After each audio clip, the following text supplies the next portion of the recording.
আওয়ামী লীগ প্রমাণিত একটা জুলাই অভ্যুত্থানে জেনোসাইড করা একটা রাজনৈতিক দল।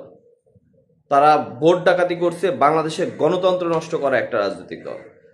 তাদের বিভিন্ন অঙ্গ সংগঠন, সেই সব নেতাকর্মীরা এখনও দুর্নীতি, টাকা পাচার, গুম খুন, রাহাজানি এবং ধর্ষণ, হানাহানি, মারামারি সহ এখনো অপকর্ম নাই যার সাথে তারা জড়িত নাই।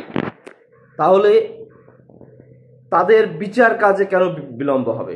এখন যখন আমরা দেখলাম শুরুর দিকে ছাত্রলীগকে কোনো বিচার প্রক্রিয়ার মধ্যে না এনে নির্বাহী আদেশে নিষিদ্ধ করে দেওয়া হয়, দিয়ে একটা সস্তা সিম্পাতি নেওয়ার চেষ্টা করা হয়েছে।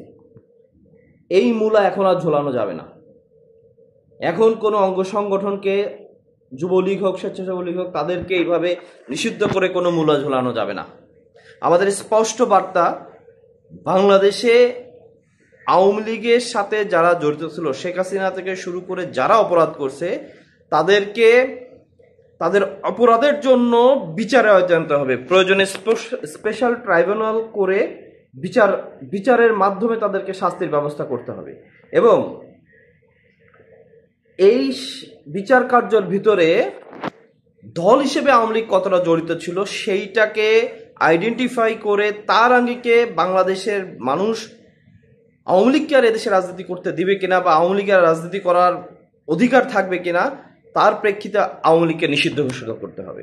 এবং এই বিচার কার্য চলাকালীন সময় আওয়ামী লীগের সকল ধরনের রাজনৈতিক কর্মকাণ্ড স্থগিত ঘোষণা করতে হবে, যাতে করে আওয়ামী লীগ কোনোভাবেই এই বিচার কাজে প্রভাব বিস্তার করতে পারে না। কিন্তু একটা নির্বাহী আদেশ দিয়ে আওয়ামী লীগকে নিষিদ্ধ করে দিয়ে অন্যান্য রাজনৈতিক দলে তাদের পুনর্বাসন করার সুযোগ করে দিবেন, অথবা তারা একটা গুপ্ত সংগঠন হিসেবে দেশে সহিংস আন্দোলন বা একটা অরাজকতাপূর্ণ পরিবেশ তৈরি করে দেবে, এই কাজ করতে দেওয়া যাবে না।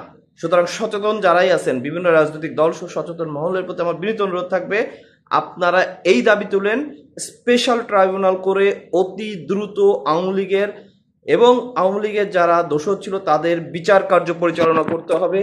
এবং এই বিচার চলাকালীন সময় আওয়ামী লীগের সকল ধরনের রাজনৈতিক কর্মকাণ্ড স্থগিত ঘোষণা করতে হবে।